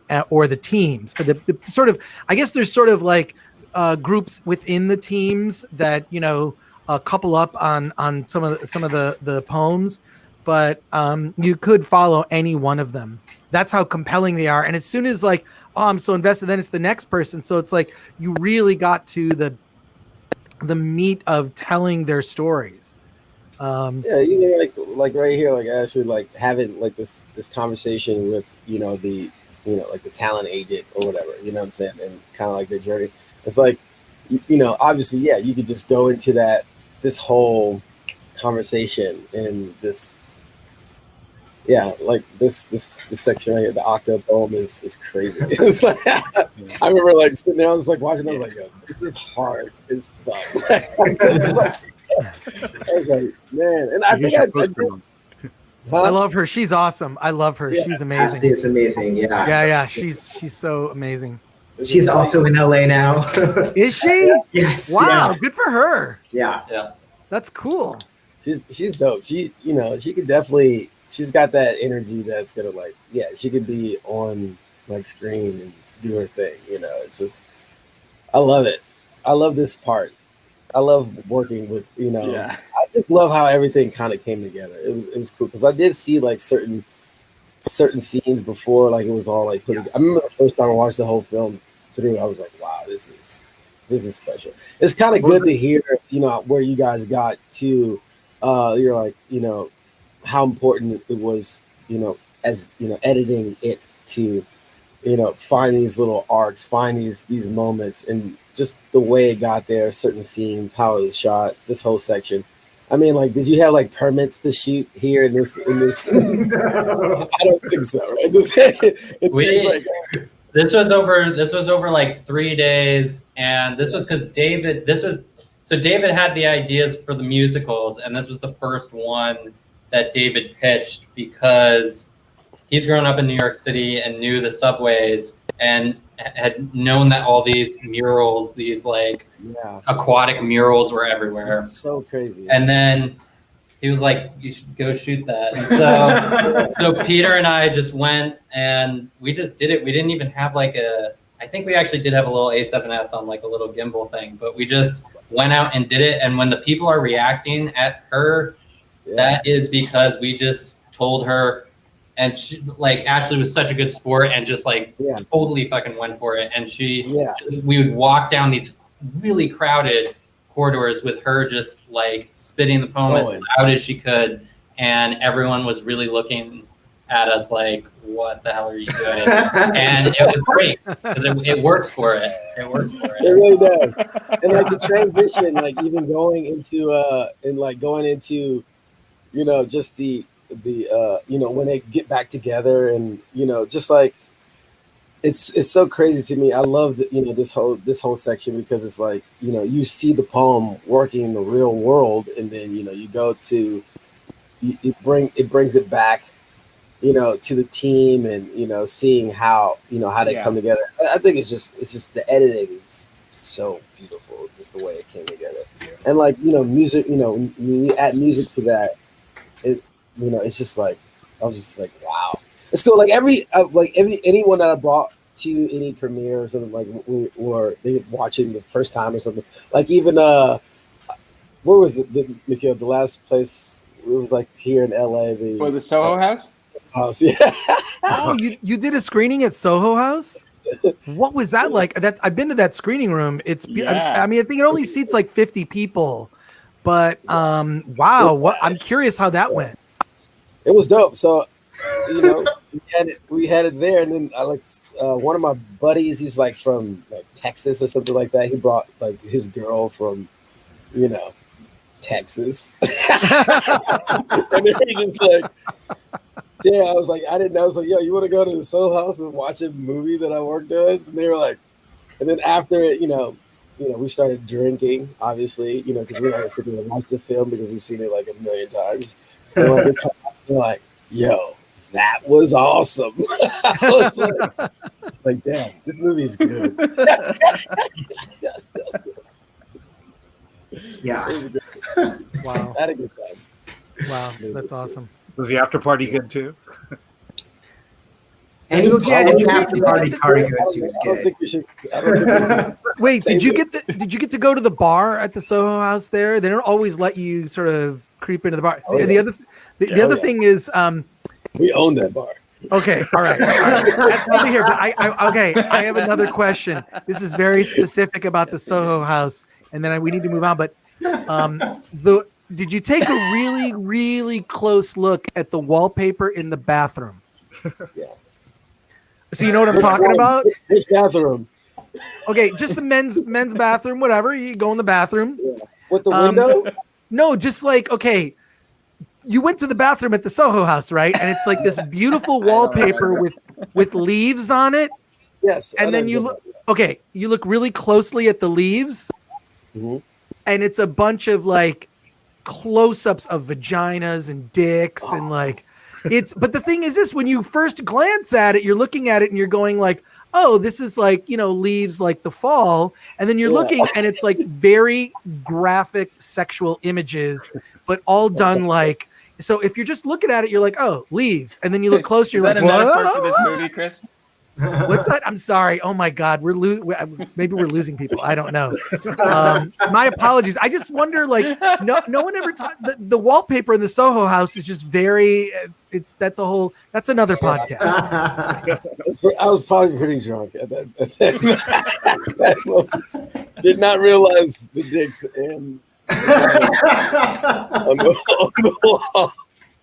That's when the next time I go back, I'm gonna take a fucking dude. If anyone listening or watching this, when you go to the Soho House, just look at the wallpaper closely in the back. I had to take a picture because I couldn't believe it. I'm like, what? So, and they do not allow photography at the Soho House. I got reprimanded. No photography at the Soho House. I'm like, I'm not a member. Don't get me wrong. I can't. It's not like I have the disposable money to spend. What is it, like 10 grand, 20 grand to be a member or something? 10 grand a year or something like that.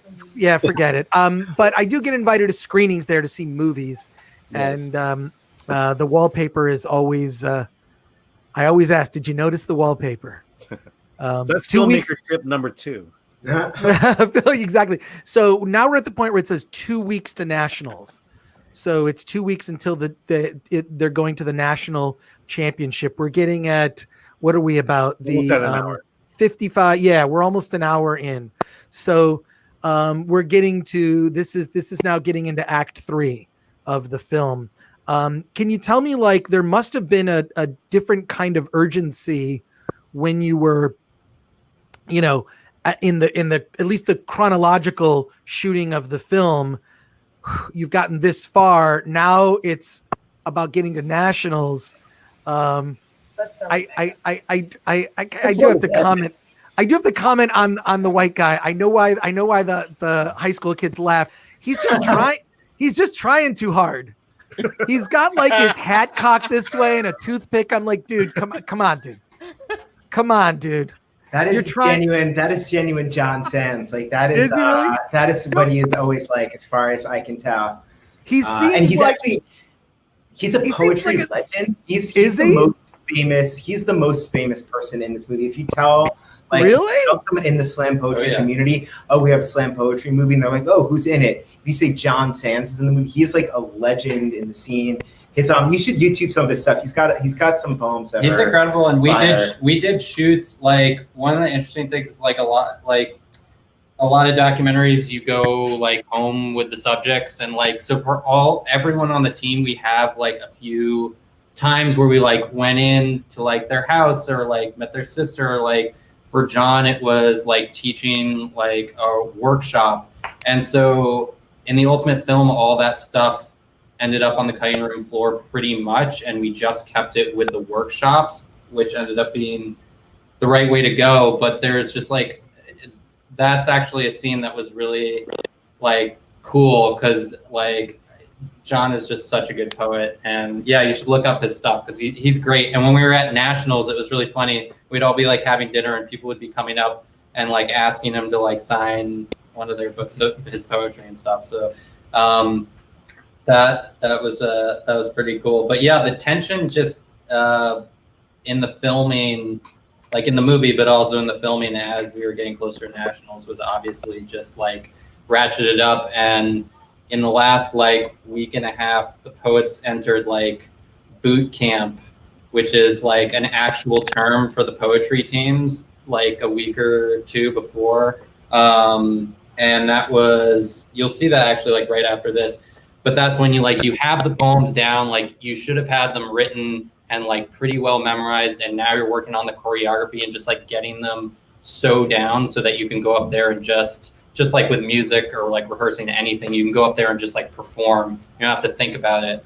What's crazy though with this team is that they were still writing poems, like up until they were writing poems still at nationals, like putting tweaks in, which is super risky, because like a lot of teams you can take an old poem that's like one of your best poems and like just put as much flashy choreography on it as you want and bring that to nationals. But this team decided to like write new poems, which was like kind of shooting themselves in the foot, because like if you want to win, you want to like get your best stuff, the crowd pleasers, and just make them into perfect performances.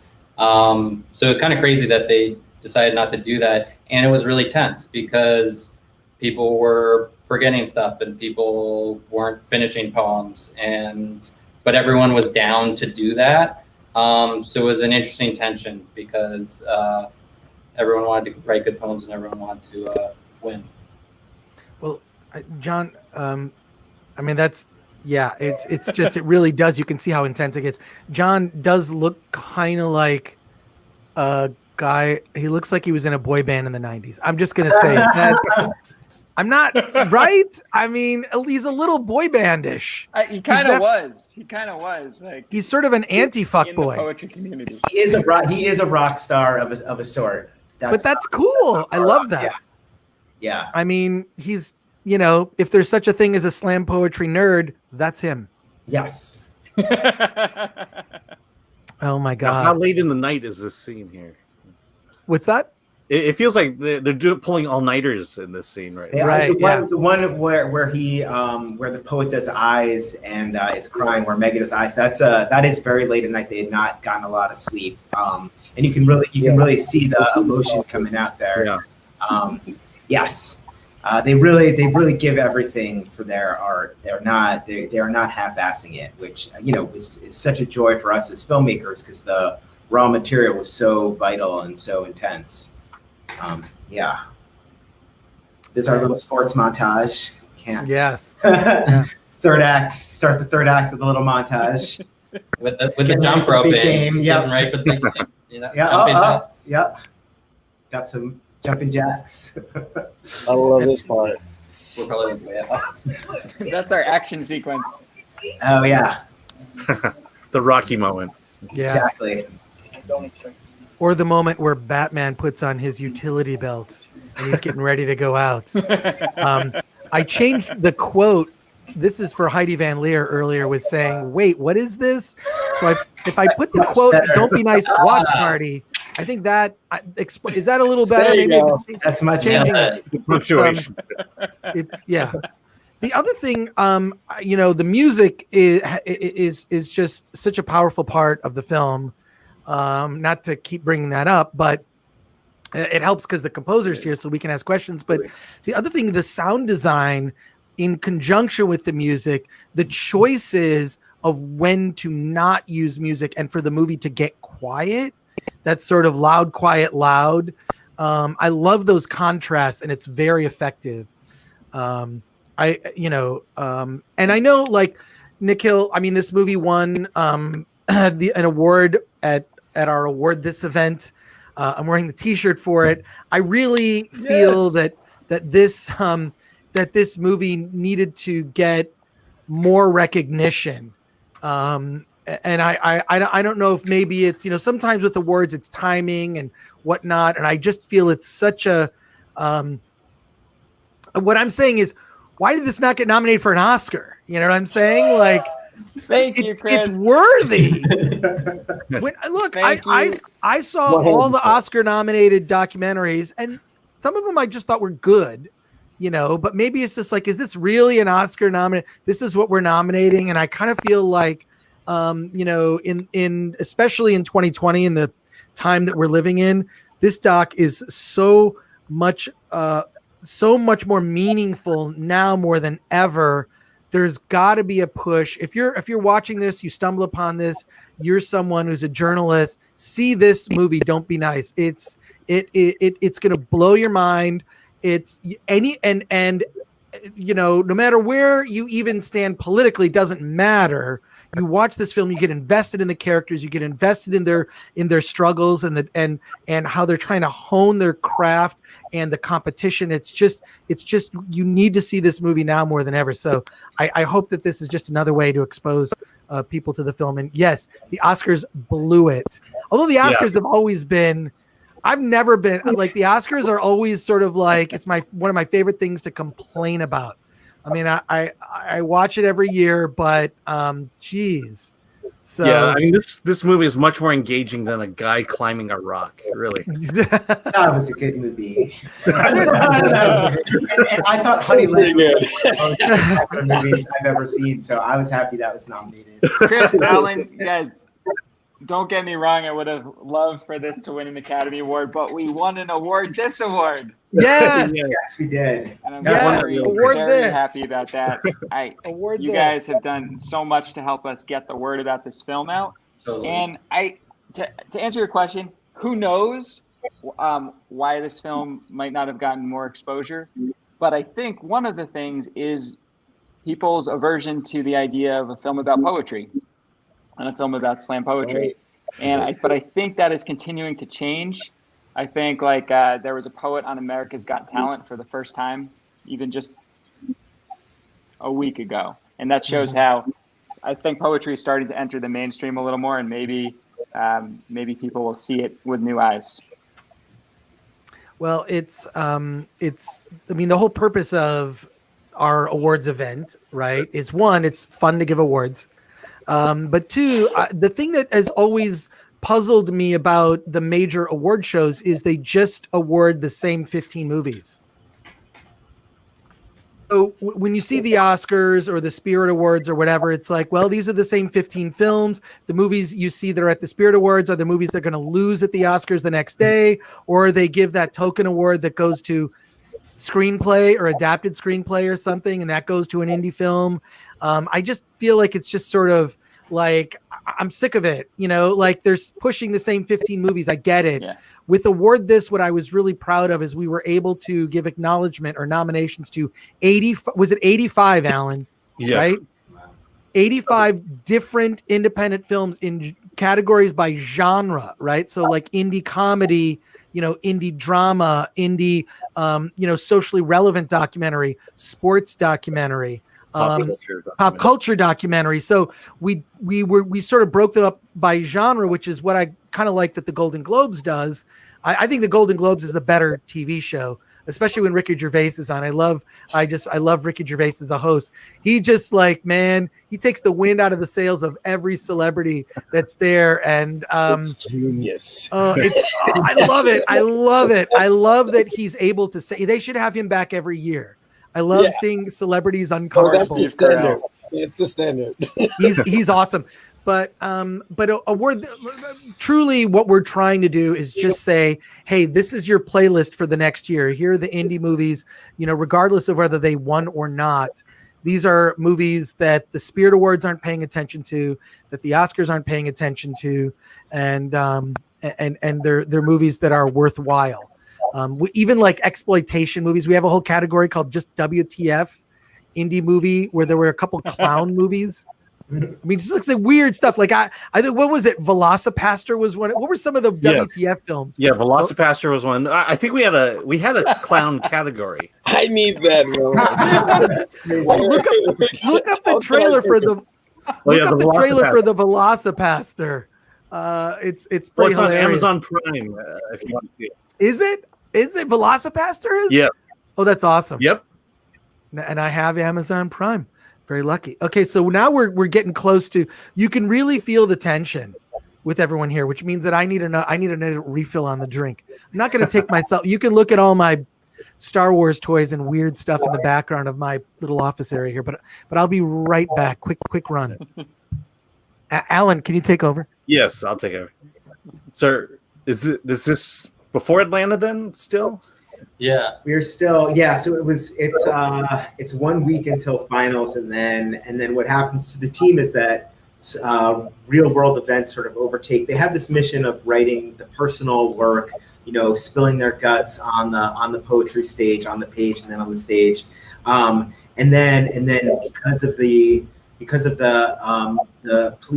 shootings of unarmed black men that happened over the summer, the team sort of takes a step back and changes course a little bit. They have to sort of balance Lauren's idea that, like the personal is the path towards the political, and saying the personal vulnerable thing is what they're there to do. And they need to stay. She says at this point in the movie, we need to save ourselves a little bit. We need to write something that's gonna like help us process this. And so in this final week before they go to nationals, they write a piece where they sort of address their own emotional states in this time where they're sort of seeing over and over again these killings. And so that's what the third act of the movie really addresses, this question of like that we were interested in when we came into the project, or when we started editing. Is like what is art? What can art do for us now? Like, what's the point of being an artist?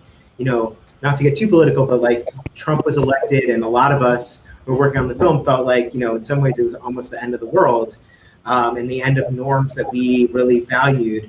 And then it was like, well, why are we even going to make a movie? Like, should we be like lying down and blocking traffic and taking to the streets and protesting? Like, what does a work of art do? And I think that that's the same struggle that they were having the summer before, that the poets are having in the face of these killings. And so that was the third act of the film, really, and the climax of the movie at Nationals is about this poem that they're writing in response to these events, called Google Black. And that's one of the coolest things, I think, the decisions that the poets made at this point was, and we're seeing the scene right now where they're talking about what poem they want to write to respond to these killings. And throughout the movie, they've been writing these very emotional, personal poems, and they decide to write something about joy, and they decide to write something about taking back their own narrative. And I think that's, not only does it make a great ending to the movie, but it's just a beautiful response to trauma and to tragedy, to try to find some joy and sing that to the streets. Yeah. And this is the group piece, right? Or this is the big group piece that they come up with at the end. Yeah. I think that's what I appreciate most about what I learned about slam poetry. It's similar to independent filmmaking, but it's the idea of giving a voice or being allowed to express yourself and have that voice, and then using this art form to do it. And I think this poem that they're writing now is about like not only who gets to have a voice and like who can hear certain voices. Like, are we speaking the same? Are we speaking the same language? What are the barriers to understanding?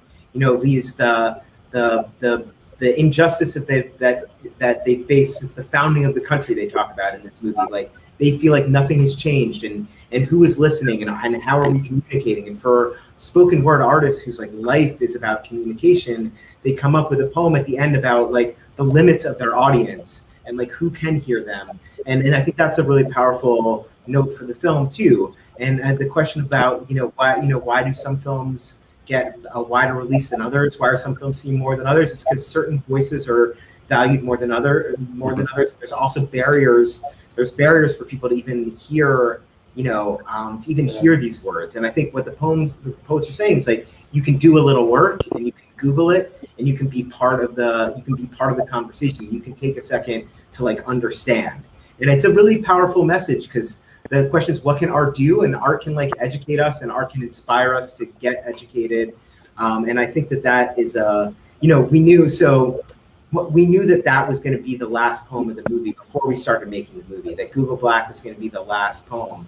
And so the question is like, how do we make a story where the ending of story is this poem, and how does that become a satisfying? What's the story where that's a satisfying and meaningful ending? Them saying this poem. And so like that was really sort of one of the building blocks. We knew one of the great things about editing a doc is that you kind of already know the ending. Hopefully, for the most part, like before the movie gets made, you know where it's going. And so you build towards it. And this was a beautiful thing to build towards, because I think it's an important message for everyone to hear. Yeah. And I think it almost makes the competition ending almost, I wouldn't say irrelevant, but it that's not the film there. It's yeah, that was very much on how they placed. Yeah, and like, cause I love that. And we're living in a culture where like, who are the winners? Like in 2017, when we're making this movie, it's like do we want like, what does it mean to be a winner anyway, and to like compete? It wasn't what the poets were about, and it wasn't what their message was about. Really, it was about like winning or losing a slam. They had something vital to say. So. That was the goal when we were making that movie, to say, and I think it's very true in the slam community that they know that the scores are like random people from the audience score them. So there is an understanding that on a certain level, it's all meaningless, which is, like our new reality. Like, we have to face the void. And slam poets do that every night. Well, it's first of all, I'm tired of winning, but so tired of winning. What a problem but it reminds me. I was talking to Alan about this movie and just like why like we haven't like since I first saw this film last year. I haven't stopped thinking about it. It's also part of one aspect of it is it's like the movie Rocky, when you ask who won the fight in the first Rocky movie, right? And everybody says, well, Rocky. And it's like, no, Rocky lost the fight in the first Rocky film. Yeah. And Rocky 2 is basically a remake of the first movie, except that he wins. It's literally, if you see Rocky 2, it's the same movie, but he wins instead of loses. But the point of Rocky 1 was not about winning that fight. Mm-hmm. The point about Rocky 1 was about winning respect. And he won respect from both Apollo Creed, from his, from the community, from all of. I mean, he's this down and out like, guy, who's and like just to see his journey to he gained respect from people. That's what it was about, And it's sort of like, even I read a thing. This sounds weird to make a Star Wars reference. But like The Empire Strikes Back, when George Lucas was developing Star Wars in the third act, he said, "Well, I love you, Chris." Okay, but no one is going to believe that they're going to kill Luke Skywalker, right? Like when Darth Vader and Luke have that fight at the end of The Empire Strikes Back, you can't kill the lead protagonist because then there's no movies, right? So the fight wasn't about who wins or loses. It was about, will Luke go to the dark side? That's the tension. That's the tension about The Empire Strikes Back. So what you guys were so smart about with this is it's not about winning or losing. That almost like goes away. And it's more about like you were saying, it's about that poem. Like you knew when you were getting towards the end, it's like getting that poem heard. that's really what this is about more than anything. The outcome is irrelevant. So totally. And in some ways we had to figure out how to make a loss, like how to make it work, because that was just what happened. But it ended up being the best way to go. And it ended up forcing us to do a whole bunch of extra work that is a lot easier if your team's amazing, just breezes through everything. And so that's why we got to do what David just basically explained with Google Black, and why it got to be powerful is because we were put in a position of having to kind of, reverse engineer why the priorities had to be what they were for the film. And it ended up being a blessing for the film. So, yeah. Well, Bobby Lapierre actually is reminding us why near the end we get so few comments, because people actually end up watching the movie, which is a good thing. Yes, that's a good thing. And it's more about hanging out and letting. Oh God, see, I love the way you did the titles. The sort of. It's just Casper it's in Newbold. Casper, yeah. Can you give him a shout out? Wait, yeah. What was that font? I love fonts. What was that font? It's called Maple Black. Oh, is it really? Oh my God. It's just this really thick font. It's like, bam, it's in your face and it's powerful and just like, ooh, yeah, I love it. So, it's atypical too. It's a different take on it than what you're used to seeing. Yeah, precisely. Working so well. That's why the kids loved it. So. Yes, well, exactly. see, this is the thing. Like, what is difficult is like, and I know Nikhil, you and I have talked about this. Is like how this is like an eat your vegetables movie, right? Like you think, oh, okay, I have to, and then is that like that's why the beginning of the movie was so important, and then like it's just you're in, right? You're just like you're sold. And you're sold, you're invested, and you're excited and engaged, and it's the tension at the end is palpable. Yeah, it's again, like you pointed out, maybe it's the subject matter that's been the hard sell. Well, when I was running the Bowery Poetry Club back when we were shooting this movie, we had slams every week and hundreds of people in, and we only had one person ever ask for their money back and leave the show, and it was somebody who thought they were coming for a tranny bingo night, not the slam night. So really, I felt like quite different. If we could just get people in the door, they would fall in love with this, and that was what we were thinking about for the beginning of this movie. How can we pull people in if they do make the jump, go to the theater, download the film? How can we grab them from the beginning and then take them through the journey with these characters that we know that they'll be moved by? Well, and tranny bingo night sounds actually pretty fun to me. There's a drag queen bingo at Hamburger. It used to happen at Hamburger Mary's on Santa Monica Boulevard in West Hollywood. That is hysterical. Drag queen bingo, always fun. So tranny bingo, I don't know. I mean, I guess it's a totally different thing, a different kind of entertainment. But I would be down. I've been to the drag queen. The drag queen bingo. I have been to that, and it is a blast at Hamburger Mary's. And oh my God, I just want all my favorite restaurants and bars and hangs to survive through this. Man, for sure. I agree. Yeah. But this is a shout out to Bowery Poetry Club, and they're doing shows online. Like they're not able to be open right now, but they're doing shows online, and you can watch. They've got the No Desk Poetry Concert Series. They're doing all sorts of different. What's the website? They did a slam over What's Zoom. the website? It's and is don'tbenice.com is don'tbenice.com your website? Don'tbenicemovie.com. Got it. Cool. Don'tbenicemovie.com. Yeah, check out don'tbenicemovie.com. Anyone who's watching this, it has the links to getting the DVD and getting downloading the film on any platform you want it. So check out the website and get the film if you're interested. What do you mean if you're interested? You gotta be. Yeah. I'm just curious, what was it about the Bowery Club that made you want to invest the film in, basically, to say, hey, these guys are going to make it to the Fast Regionals and to the finals? Temporary insanity, maybe? The Bowery Poetry Club has the longest history, the most wins of all time at National Poetry Slam. So a team coming from the Bowery Poetry Club has won 4 times. They're like the Red Sox these days of slam poetry, and they'd closed for a year in 2012-13, and they stopped sending a team to nationals.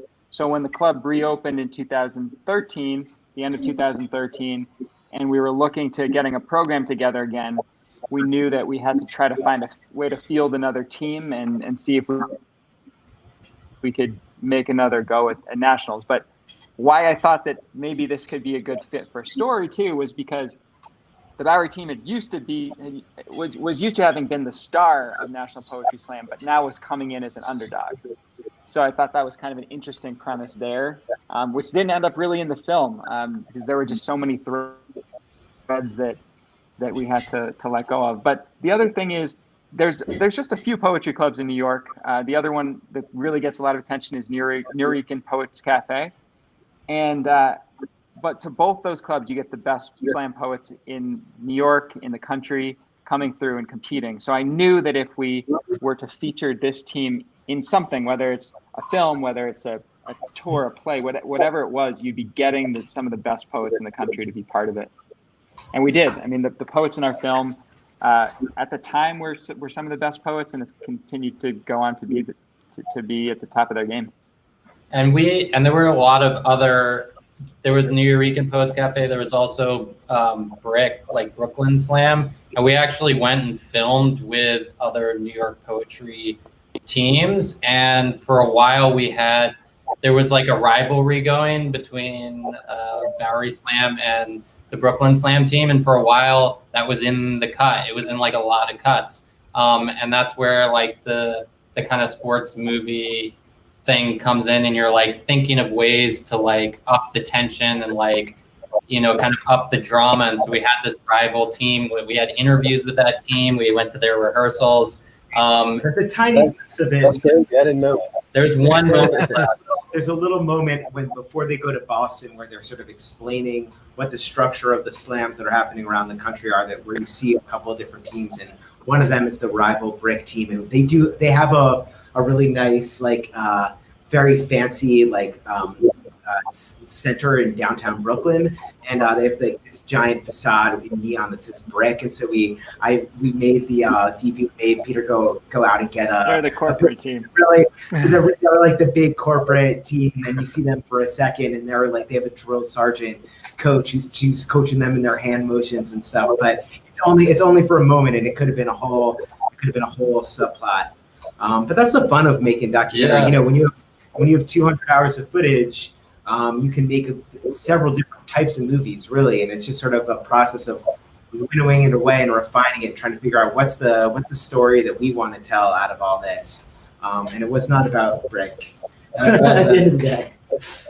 And you tell so many different stories, and when you're editing, like, I mean, at least on all the movies that I've worked on, but like with all the different edits, unlike a narrative where you get the script, you cut a baggy version 1 of the script, and then you're kind of just refining it. It's like you're telling so many different stories with each version of the movie when you're making a doc. And so it's really fun in that way, because it can change from month to month completely what stories you're telling. And that's a blast. And that's what we got to show to when Nikhil had us do so many test screenings. We had a lot of audience members saw like 5 different versions of this movie that were very different. Very different, yeah. Wow.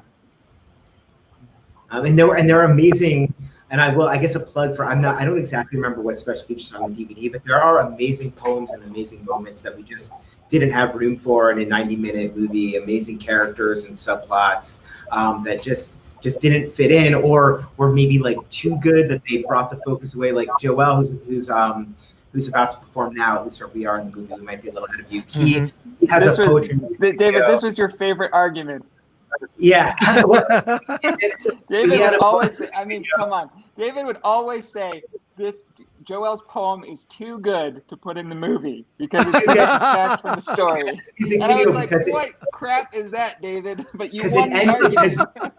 By the time once you saw that movie, once you saw that little poetry music video that we developed in his poem, it was so good that like you felt like it was over, that they had said the final word on that subject, but we knew we had to get to Google Black at the end, and so it was just too good. And they processed, they wrote a lot of poems and they processed the events of that summer in a bunch of different ways, but there was one way that they did at the end that we had to end with, and so there's a bunch of stuff like that ended up on the cutting room floor that will have a life hopefully on the DVD.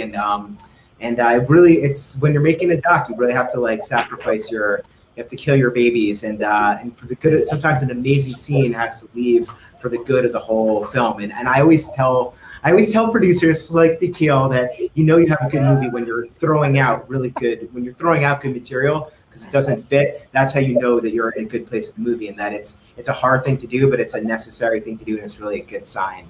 Well, I agree with you, because I feel like if you had just shown the standalone poem, like it would have actually taken away, right? Because it kind of stops the movie to feature this amazing poem, but you're not in the story, right? You're not with the characters in the story, and that's actually the important part, frankly. Are the journeys of the characters. I keep saying characters; these are people. They're not. It's not a narrative film. It's just a joke. When you work on docs, we always call them characters, and I think that's for our own safety, so that we, to free ourselves up to make difficult decisions, and also, as soon as you film someone, you're not getting the whole truth of that person anymore. You're getting this little window, and they become a character, because we can't. I mean, these poets are so multifaceted.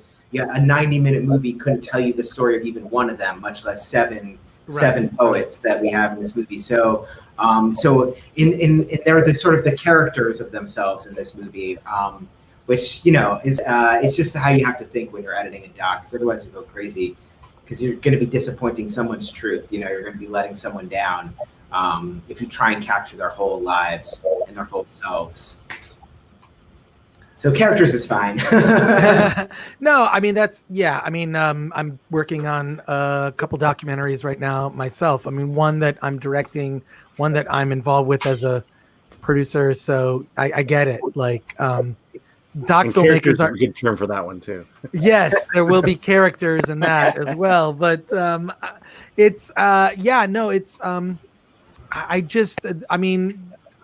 feel like you invest years of your life into a doc. It's out of the passion. It's not for, it's not to have a butler. I have yet to meet a doc filmmaker who has a butler.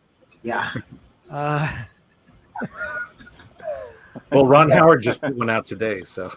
What? Yeah, Ron Howard, Rebuilding Paradise. Oh, right. Yeah. Oh, yeah. Yeah. He put out a documentary. That's interesting. Scorsese's made a couple of docs. I'm sure he has a butler. Well, yeah. Well, I think the money came from other types of movies. That's true. So hey, we're getting to we're getting to the really critical part of the film here.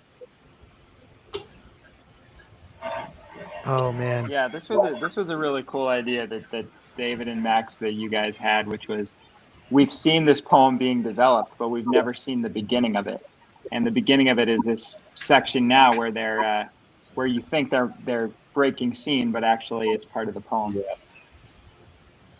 I love each poem like hopefully functions as plot in the movie, and we're always holding back something so that we can reveal the full poem at the end and have it feel satisfying. So we do that, as you saw with Fuckboy Purge, and with Octo too. We're struggling to figure out how do I tell this story about my anxiety in a way that relates, and then when you finally see it on the subway, it all comes together. So that was the trick with getting the poems to function as plot. And with Mega's poem with eyes, you don't even see any of the creation of the poem, and then he comes out with this poem. So every time we wanted it, either music video form or full performance, live performance, it was revealing a new piece of information in its finished form, and that was cool. It kept you on your toes a little bit, and it made you satisfied that you had watched the development of a piece of writing, so that you could be like, because it's like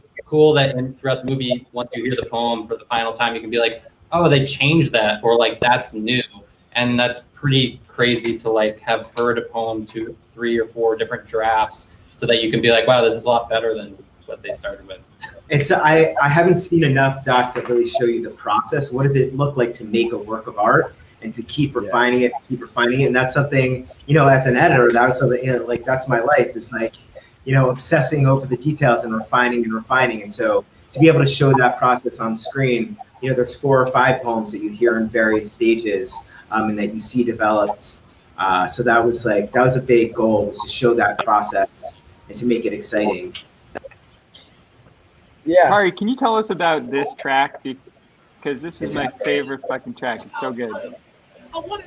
Well, yeah, this was dope. It's like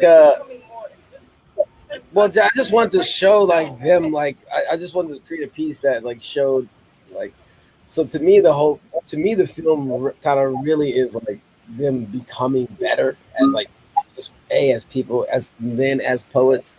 You know what I'm saying? I think that was, and so musically, I wanted to create something that kind of showed like this blossoming of like, as well as like, going back and forth, us having these conversations like where the film was going to go. But when I saw this moment and when I was creating this music, I wanted it to feel like, man, like they're like fully developed people, like,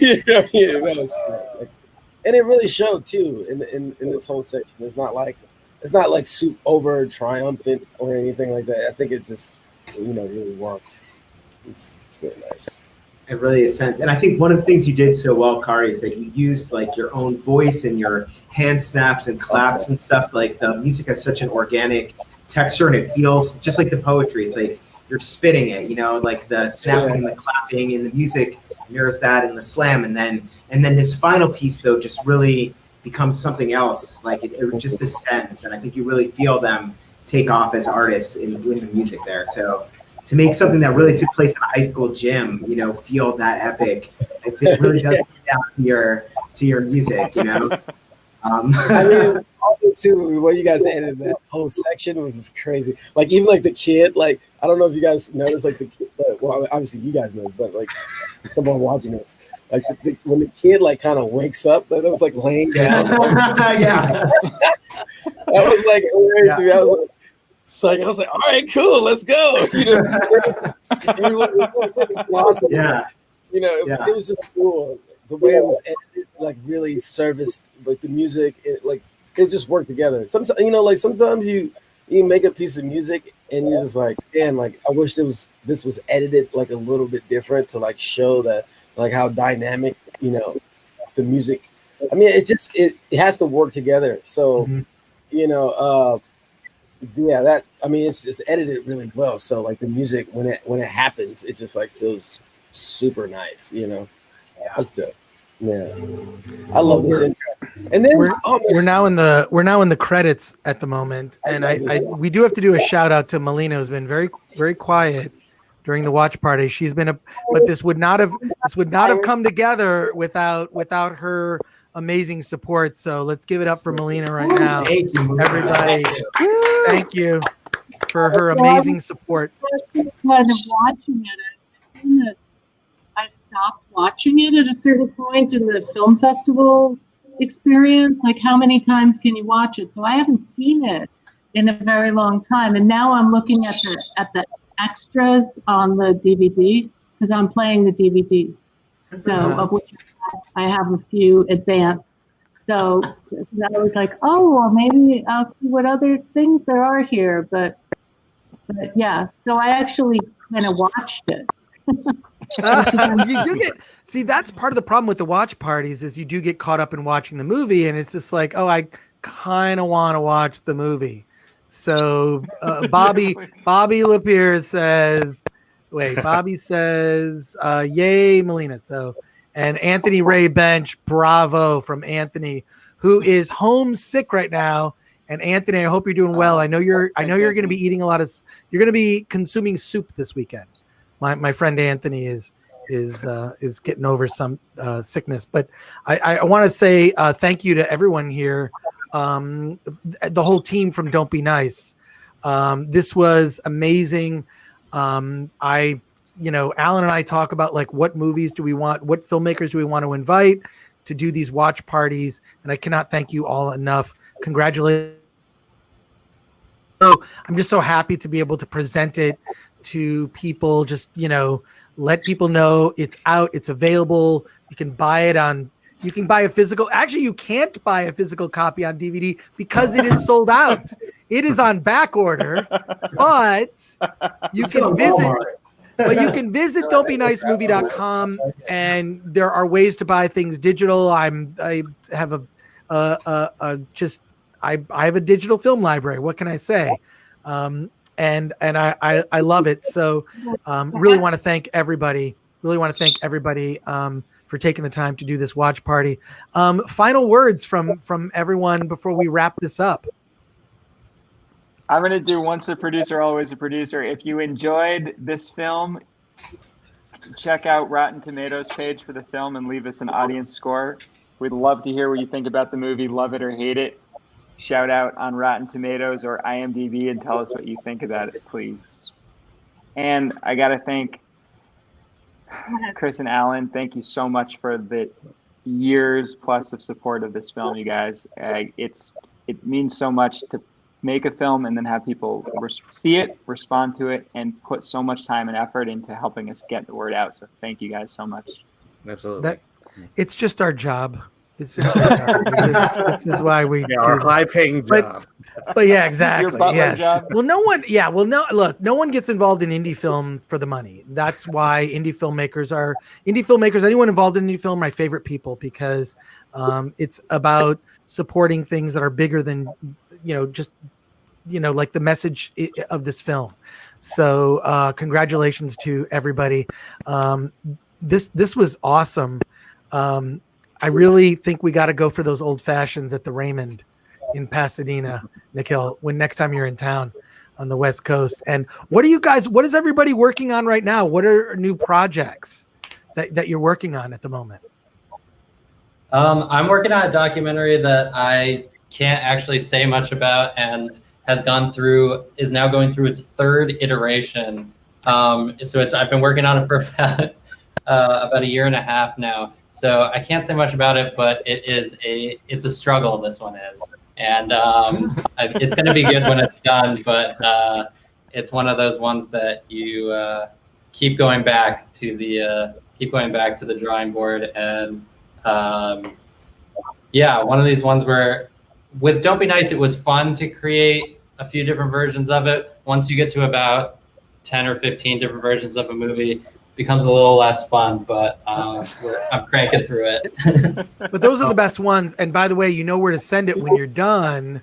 You just send it to Film Threat. If seriously, if you're a filmmaker watching this, we get about 300 or 400 movies submitted to us on a monthly basis. Okay. It's kind of crazy. Alan will tell you, and Bobby will tell you. It's Bobby Lapierre. It's, you go to filmthreat.com. There's a little button in the top that says submit. Just send us your movie. Get it in our queue. We will do our best. We cover about half the movies that are submitted to us. We cover. So, and we do our best, So we have a team all over the world, and our job is to support films just like the one you're talking about, where you have 1,500 versions of it.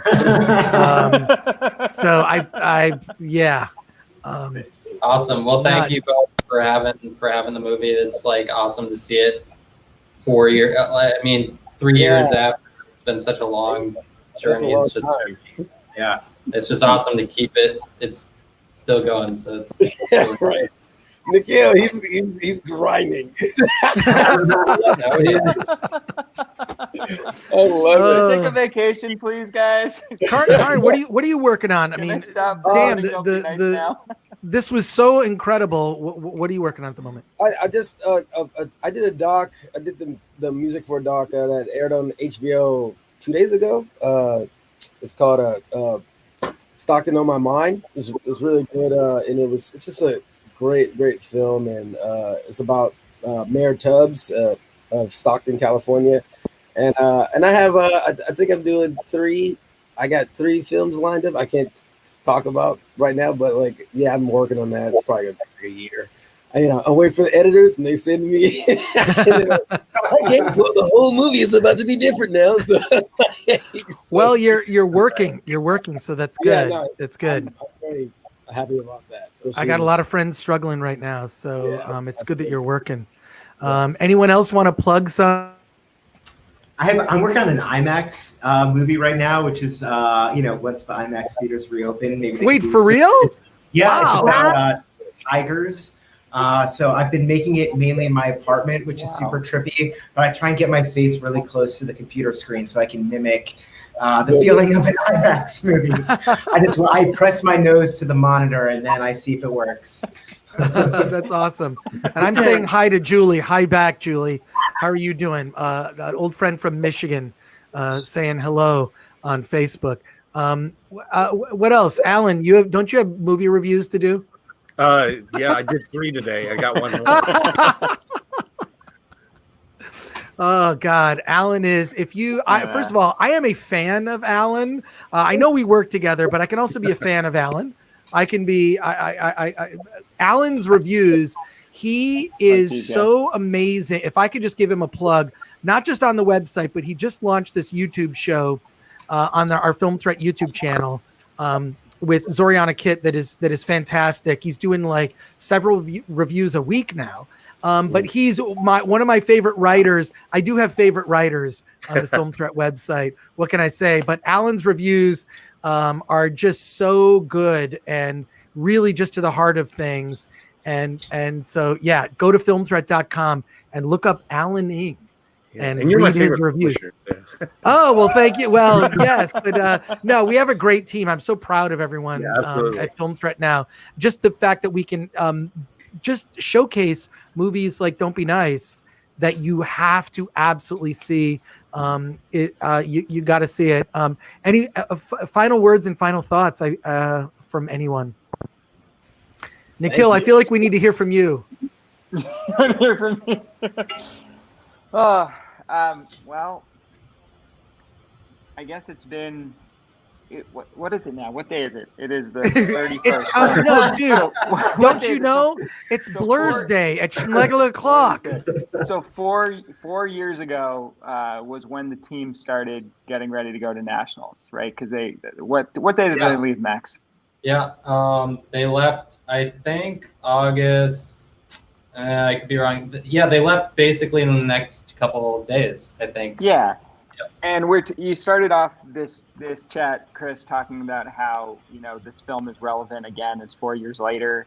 We're at that same time where it feels like the calm before a storm, or we're in the thick of a storm before an election. And the thing that has continually moved me, and 4 years later, I'm still working on this film as hard as I was 4 years ago. And the reason really is because these poets in our film have taken the time and personal risk to go deep into themselves and respond to what's happening in the world through their art. And I want to encourage everybody who's watching this to go to that place in themselves to if they have an opinion about what's going on in the world, hey, it's great to retweet something or write a comment on Facebook, but can you find a way to go deep into yourself and find what you truly and only you can say about what you think? And can you find a way to express it and share it? And it's people who do that, like the poets in our film, that really speak for their generation and get their message out. And it's been deeply inspiring for me to work on a story about artists that passionate. That's so well said. And Google Black. That poem is, it's badass. It is awesome, and you need to see this movie. Thank you everybody for being a part of this event. We do Film Threat watch parties every week. If you go to Film Threat, if you go to the Film Threat Facebook page, we have I don't know, I even forgot, what is our next watch party? Is it Well Groomed, or is it Well Groomed? Next week we're doing a watch party, Well Groomed, which is a documentary about competitive dog grooming. Yes. So if you, Melina's right there. More relevant than ever. Hilarious. It's more well, it's hilarious, and also it played on YouTube. It's very funny. It's light. It's light, and we'll be. I feel like we're gonna have a lot of dogs on the podcast next week, or on the watch party next week. So Melina, you got to get on that one. It'll be fun. Come back, please come back and join us every week. We do watch parties on Fridays, and I want to thank everybody: Nikhil, Max, and David, Khari, and Melina, and of course my compadre Alan Ng. Thank you so much. Thank you. Thank you. Thank you. Guys, this was fun. Take care, everybody. Happy Friday. Thank you. And don't be nice. Don't be nice. Don't be nice. I mean, see the movie. Don't be nice. Yes.